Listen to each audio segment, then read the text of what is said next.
Hello everyone.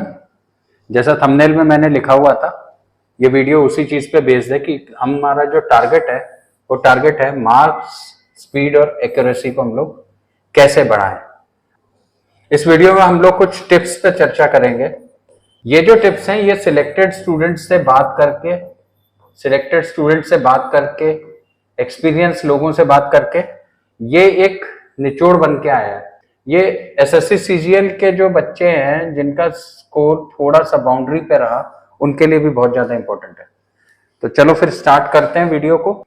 देखो, various strategies हम लोगों को सुनाई देती रहती हैं। अब क्योंकि इंफॉर्मेशन टेक्नोलॉजी का युग है तो बहुत सारी चीजें तो हम लोगों को यूट्यूब पे डिफरेंट चैनल से मिलती रहती हैं।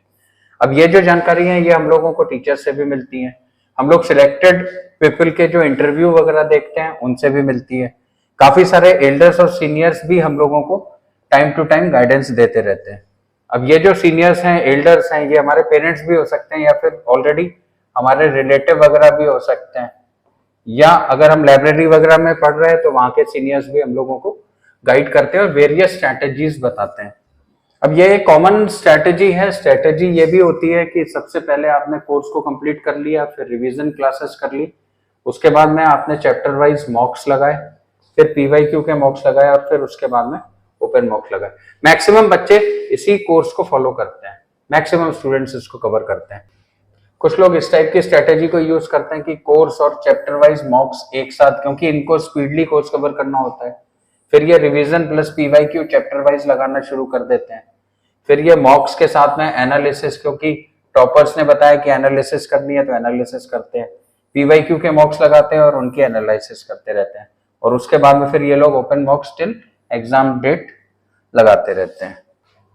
या फिर इस टाइप की एक स्ट्रेटेजी होती है जहां पर कोर्स कंप्लीट कर लिया, पीवाईक्यू चैप्टर वाइज लगा लिया, मॉक्स लगा लिया, एनालिसिस कर दी, फिर पीवाईक्यू के मॉक्स एंड एनालिसिस कर दी, फिर एग्जाम से पहले रिवीजन बिफोर एग्जामिनेशन कुछ कर लिया और एग्जाम देके चले गए।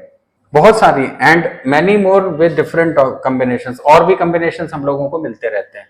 तो ऊपर के जो स्ट्रेटेजीज हैं उन्हीं में कुछ पहले मॉक्स को प्रेफर करेंगे, तो डिफरेंट कॉम्बिनेशंस मिलते रहते हैं। क्वेश्चन यहाँ पे ये आता है कि क्या वाकई में ये रियली इफेक्टिव है? हाँ भाई, इफेक्टिव तो है क्योंकि बच्चे सिलेक्ट भी हो रहे हैं इससे, सिलेक्टेड स्टूडेंट्स के द्वारा बताई जा रही है स्ट्रेटेजीज, तो ये सारी की सारी चीजें हैं। लेकिन अगर हम लोग नॉन सिलेक्टेड के बारे में बात करें, तो क्या ये जो स्ट्रेटेजीज थी वो रियली इफेक्टिव रही इन लोगों के लिए जो नॉन सिलेक्टेड है? तो अब ये एक बड़ा क्वेश्चन हम लोगों के दिमाग में आता है कि क्या वाकई में ये वाली जो स्ट्रेटेजीज हैं ये रियली इफेक्टिव हैं भी या कुछ और है? अब जो ऊपर की जो स्ट्रेटेजीज है, जो प्रोसेस है, उसकी वजह से कुछ psychological disadvantages non selected students को दिखाई देते हैं। अब मैंने 6 साइकोलॉजिकल डिसएडवांटेजेस को देखा है, तो चलो पहले एक एक करके देखते हैं कि ये क्या डिसएडवांटेजेस दिखाई देते हैं। अब पहला जो पॉइंट है that is loss of confidence. देखो, ये रिपीटेडली आपका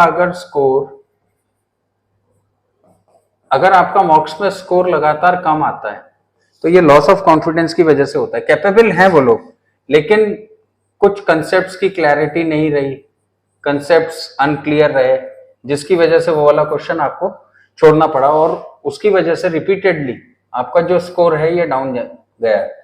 तो इसकी वजह से क्या होता है, लॉस ऑफ कॉन्फिडेंस आता है। इसका जो इफेक्ट हम लोगों के ऊपर पड़ता है वो ये है कि हम लोगों का मोटिवेशन लेवल एकदम से डाउन हो जाता है। एग्जाम से पहले मोटिवेशन लेवल एकदम से डाउन हो जाएगा और ये फीलिंग आने लगती है कि नॉट रेडी फॉर एग्जाम,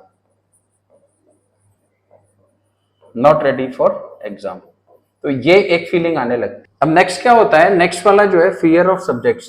हर व्यक्ति को जल्दी है सिलेक्शन लेने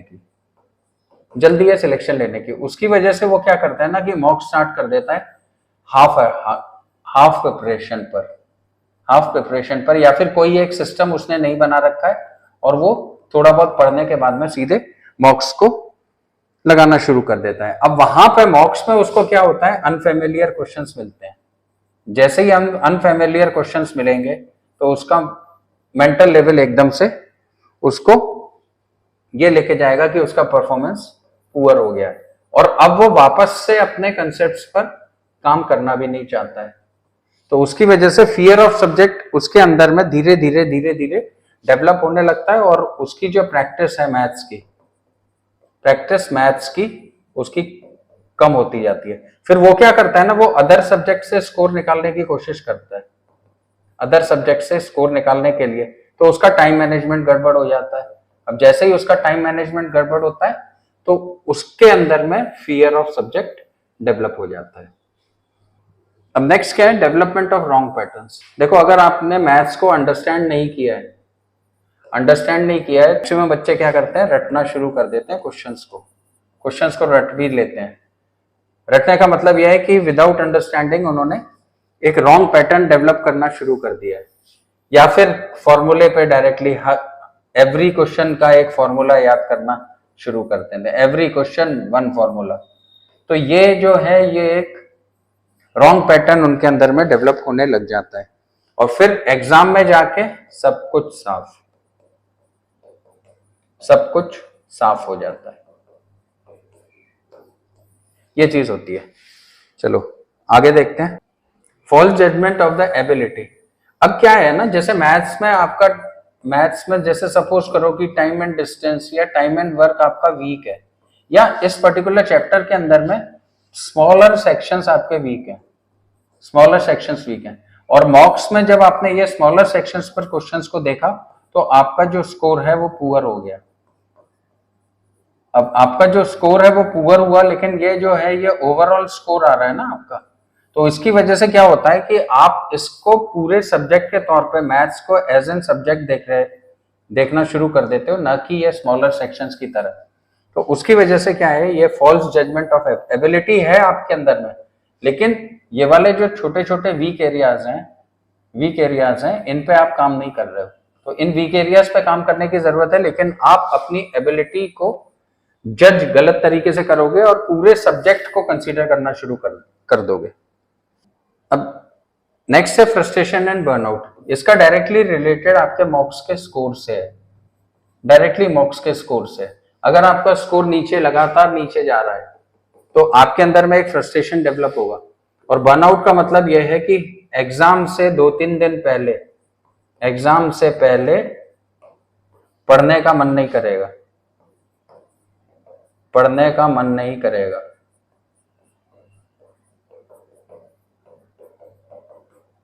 तो ये चीज है। नेक्स्ट है मिसगाइडेड स्टडी स्ट्रेटेजी। अब क्या है, यहां पे आपका जो है ना टाइम मैनेजमेंट गड़बड़ हो जाएगा, टाइम मैनेजमेंट पूरी तरह से गड़बड़ हो जाएगा। क्यों? क्योंकि आप गेस वर्क पे भी चले जाओगे। आप जिसका जब मॉक्स में स्कोर नहीं आएगा तो आप मॉक्स में भी गेस वर्क करना शुरू कर दोगे, और ये जो गेस वर्क है ये सबसे ज्यादा गड़बड़ होने लगता है। दूसरा जो है, आपकी प्रायोरिटी लिस्ट चेंज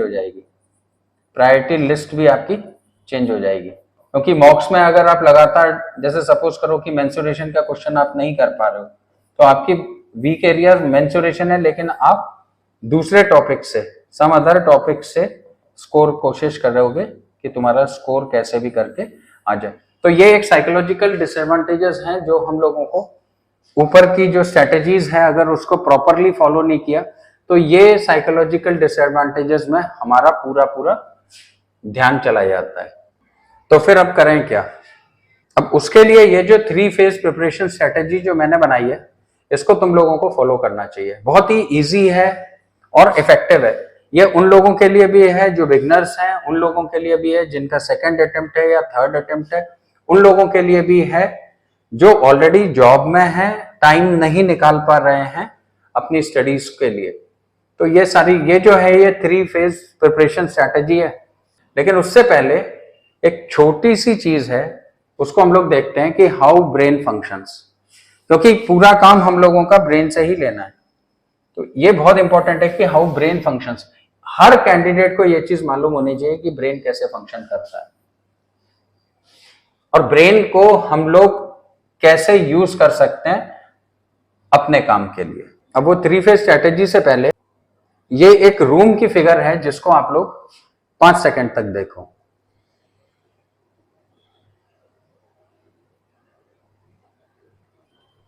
अब अगर मैं तुमसे ये बोलूं कि एक लिस्ट बनाओ आर्टिकल्स की जो इस कमरे में रखे हुए थे, तो मेरे हिसाब से शायद अगर 20 आर्टिकल्स हमारे रखे हुए हैं, 20 आर्टिकल्स रखे हुए हैं, तो आप कुछ 7, 8, 10 तक मैक्सिमम आप आर्टिकल्स को लिख पाओगे। अगर मैं आपसे ये पूछता हूं कि रूम के लेफ्ट कॉर्नर में क्या था, तो शायद आप इसका आंसर दे भी पाओ और नहीं भी दे पाओ। या फिर मैं ये बोलूं कि टीवी के ऊपर फोटो फ्रेम था या नहीं था, तो इसका भी आंसर आप दे भी सकते हो, नहीं भी दे सकते हो। इसका मतलब यह है, अब अगर मैं इसके बाद में तुम लोगों को यही फोटो दोबारा फिर दिखाऊं, तो ये वाली जो लिस्ट है ये थोड़ी सी ऐड हो जाएगी। और तीसरी बार, ये फर्स्ट टाइम का है, ये सेकंड टाइम का है, तीसरी बार अगर दिखाऊं तो थोड़े से आइटम्स और बढ़ जाएंगे, और अगर चौथी बार दिखाऊंगा तो और आइटम्स बढ़ जाएंगे। ये पूरी एक्सरसाइज ही हम लोगों का ब्रेन है। इसका मतलब ये है कि हम लोगों को रिपीट करनी पड़ती हैं अगर हमें अपने ब्रेन के अंदर में चीजों को लंबे समय के लिए रखना है। तो अब वो जो 3 पॉइंट स्ट्रैटेजी है वो काम तभी करेगी, आपको 2 काम करना है। एक काम तो यह है कि आपको फेयर कॉपी बनानी है, सिलेक्टेड हो तब भी, नॉन सिलेक्टेड हो तब भी। अगर आपने फेयर कॉपी नहीं बनाई है तो आपको फेयर कॉपी बना के चलनी है, और एक दूसरी नोटबुक आपको लेके चलनी है, एरर नोटबुक। और ये जो नोटबुक है ये पूरी तरह से सेपरेटली होनी चाहिए। अब फेयर कॉपी जो है ना, फेयर कॉपी इंपॉर्टेंट इस वजह से हो जाती है कि अभी जैसे मैंने रूम का एग्जाम्पल दिया, और ये यहां पे आपने क्वेश्चन को किया, दूसरा क्वेश्चन आपने यहां पे लिखा, और इनके सॉल्यूशंस को तुमने यहां पे लिख रखा है, तीसरा सॉल्यूशन आपने यहां लिखा और इसके सॉल्यूशन को आपने लिखा हुआ है। अब जब आपकी ये वाली फेयर कॉपी अच्छी खासी मोटी हो जाएगी, तो एवरी टाइम आपको यहां पर आके देखना होगा, इसका रिवीजन करना होगा, ताकि आपका फर्स्ट रिवीजन में जो चीजें छूट गई थी वो सेकंड रिवीजन में कवर हो जाएंगी, जो सेकंड रिवीजन में छूट गई थी वो थर्ड रिवीजन में कवर हो जाएंगी, और ये प्रोसेस ऑनगोइंग प्रोसेस होगा, ये ऑनगोइंग प्रोसेस होगा। और दूसरा जो है ये एरर नोटबुक है, जो आप अपनी एरर कर रहे हो। अब एरर जो है ये वाली कई तरीके की एरर होती है। एक कैलकुलेशन एरर होती है, कैलकुलेशन एरर, तो कैलकुलेशन एरर नहीं होती। कभी कभी क्या है ना कि लॉजिकल कंसेप्ट हम लोगों को यूज करने पड़ते हैं, क्योंकि क्वेश्चन लेंथी है, तो लॉजिक्स के थ्रू, तो लॉजिक्स जो आपने लगाए हैं वो क्यों रॉन्ग हुए हैं, तो इस टाइप से सारी की सारी चीजें जो है ये एरर नोटबुक में होंगी और ये सेपरेटली होगी। चलो अब आते हैं हम लोग अपनी स्ट्रैटेजी पे। अब ये फेज 1 है, चाहो तो आप लोग अपने स्क्रीनशॉट्स ले लो, इसीलिए सारे के सारे लिख भी दिए ताकि आपके पास बने रहें। तो इसका जो ड्यूरेशन है 1 to 4 वीक्स मैंने दिया हुआ है। 4 वीक्स न्यू स्टूडेंट्स के लिए सफिशिएंट है, क्योंकि हर चैप्टर में थोड़ी बहुत चीजें ही हैं जो देखी जा सकती हैं, और 1 वीक उन लोगों के लिए जिनकी फेयर कॉपी वगैरह बनी हुई है। इसका जो मेन गोल है that is learn and master fundamentals of each chapter. Each chapter के फंडामेंटल्स को हम लोगों को वापस से जाके देखना पड़ेगा अगर आप रिपीट कर रहे हो और फर्स्ट टाइम है। इसमें क्या है, चैप्टर्स 1 by 1 पिक करो, for each chapter concept videos पर वापस जाओ, क्लासेस को अटेंड करो। एक चीज और है, वो ये है कि रीड कंसेप्ट बिल्डिंग मटेरियल। ये मटेरियल पढ़ना बहुत जरूरी है, क्योंकि देखो हम लोग का जो स्कूलिंग है या हम लोगों का जो ब्रेन का डेवलपमेंट हुआ है वो रीड एंड अंडरस्टैंड पे ज्यादा हुआ है, रीड एंड अंडरस्टैंड पे। अगर हम रीड एंड अंडरस्टैंड की डेफिनेशन को पकड़ेंगे तो हम लॉन्ग रन में चीजों को याद रख पाते हैं। और दूसरा यह है कि ये कंसेप्ट वीडियो से क्या होगा कि ये एक प्रकार से इसको आपको सपोर्ट भी करेगा, तो ये एक इंपॉर्टेंट है। अच्छा, इसमें यह है कि आपको प्रैक्टिस अगर करनी है तो प्रैक्टिस करने के लिए chapter wise quizzes for 15 to 20 questions के लिए इसको ऑनलाइन लगाओ, ताकि आपका जो आई का हैंड के साथ में कोऑर्डिनेशन है ये स्टैब्लिश होना शुरू हो जाए। लेकिन जो ऑलरेडी सेकेंड अटेम्प्ट है जिनका, तो उनका ये ऑलरेडी स्टैब्लिश है, तो ये क्विज लगाने की जरूरत नहीं है। नेक्स्ट, अब इसके बाद में जो use error analysis after every practice session, ये जो है, ये वाला मटेरियल जो है, ये आपकी एरर कॉपी में जाएगा, एरर कॉपी में जाएगा। और आपका जो मेन फोकस होना चाहिए, ये ओवर स्पीड होना चाहिए, एक्यूरेसी ओवर स्पीड, यानी कि एक्यूरेसी पे ज्यादा काम करने की जरूरत है। तो ये आपका जो है ये 1 to 4 वीक्स का है। इसके बाद में फिर सेकंड देखते हैं। सेकंड जो है, इसका जो गोल है दैट इज टॉपिक कंसोलिडेशन। ये 5 से लेकर 8 हफ्ते के बीच का, यानी कि हम लोगों का 2 मंथ्स का पूरा प्लान बन चुका है। इसकी जो स्ट्रेटेजी है that is strengthen concepts and begin integrating multiple topics. अब यहां पे आप मल्टीपल टॉपिक्स को इंटीग्रेट करना शुरू कर दो। तो जैसे आपने यहां पे move to higher level makes difficulty from book, कोई भी एक बुक ले लो और वहां से फिर इन क्वेश्चंस को लगाना शुरू कर दो। कोशिश करो कि ये अनसॉल्व्ड हो, कोशिश करो कि यहाँ पे आपको अनसॉल्व्ड एक्सरसाइज मिल जाए, वो बुक्स ज्यादा प्रेफर होंगी जिसमें पीछे आंसर दिए हुए हैं, सोल्यूशन भी अगर दिए हुए हैं तो वो बेटर है, लेकिन क्वेश्चन और उसके नीचे ठीक सोल्यूशन प्रेफर मत करो, क्योंकि ये दिखाई दे ही जाता है धीरे धीरे। अब यहाँ पे तुम पीवाईक्यू के सेक्शनल टेक्स्ट लगा सकते हो, टाइम मैंने लिख दिया है, तो इस टाइम को मैनेज करने के लिए आप पीवाईक्यू के टेक्स्ट लगा लो।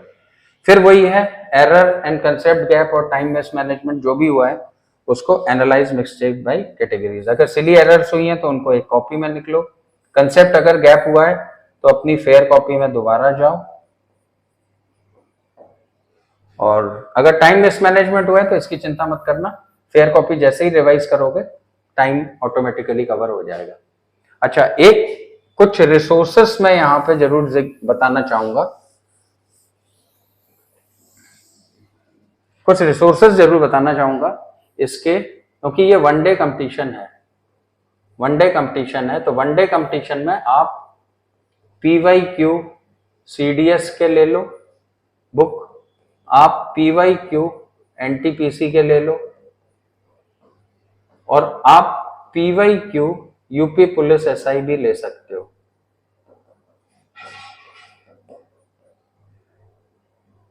फिर एसएससी ऑल एग्जाम्स के पीवाईक्यू, एसएससी ऑल एग्जाम्स, इन रिसोर्सेस पे काम करो। ये जबरदस्त रिसोर्स हैं और ये सबसे ज्यादा तुम्हारी मदद करेंगे। थर्ड फेज जो है ये 9 to 12 वीक्स एंड ऑनवर्ड्स का, यानी कि ये जब तक सिलेक्शन नहीं हो रहा है तब तक करते रहना। Build speed, strategy and stamina for full paper, full paper लगाना शुरू करो।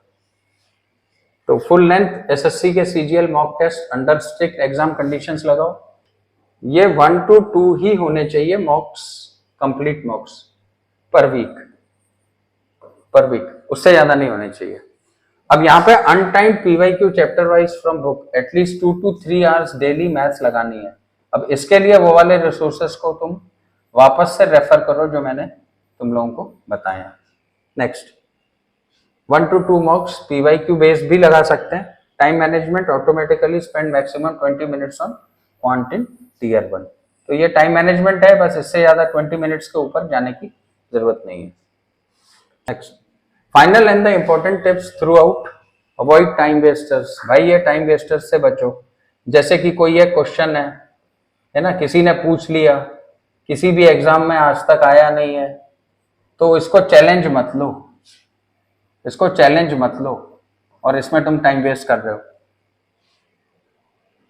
हाँ, फ्री टाइम में आप कर सकते हो इसके चैलेंज को, या फिर ऐसे टाइम वेस्टर्स आप लोगों को मिल जाएंगे, क्योंकि सोशल मीडिया है तो सोशल मीडिया पे भी इस टाइप के टाइम वेस्टर्स मिलते हैं, है ना। मेंटेन फेयर कॉपी डेली, ये जो है ये डेली जो मैंने लिख दिया है ना, ये बहुत ज्यादा इंपॉर्टेंट है, क्योंकि यही है जो रूम का जो मैंने एग्जाम्पल जब दिया था, रूम के एग्जाम्पल में जो चीज मैं बताना चाह रहा था वो यही चीज है।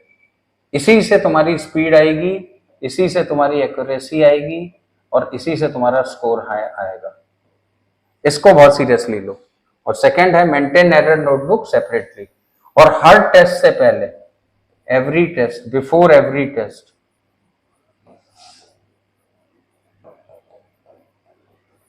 आप टेस्ट में जाने से पहले इस वाली नोटबुक को करो और उसके बाद में फिर आप टेस्ट को अपियर करो, क्योंकि एक्यूरेसी एंड स्कोर हाई के लिए यही चीज है जो सबसे ज्यादा जरूरी है, और सबसे ज्यादा आलस भी इसी में आएगा, सबसे ज्यादा आलस आएगा बनाने में।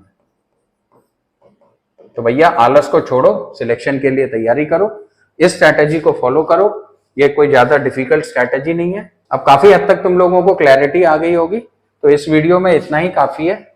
इसको एक दो बार देख लेना, और जो बताई गई चीजें हैं 100% इफेक्टिव हैं। इस स्ट्रैटेजी पे काम करो, आराम से सिलेक्शन हो जाएगा और कोई साइकोलॉजिकल फियर नहीं आएगा।